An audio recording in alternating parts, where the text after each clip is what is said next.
In this tutorial, I'll show you how to duplicate an Etsy listing in a simple and practical way. First, understand this.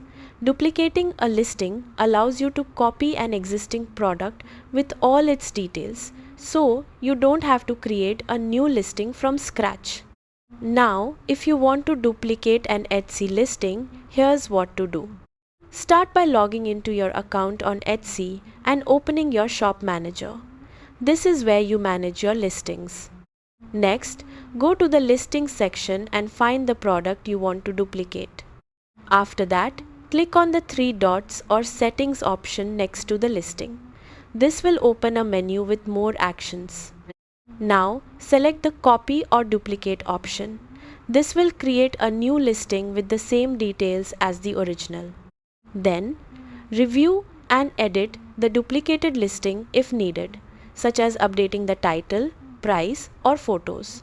Finally, click Publish to make the new listing live in your shop.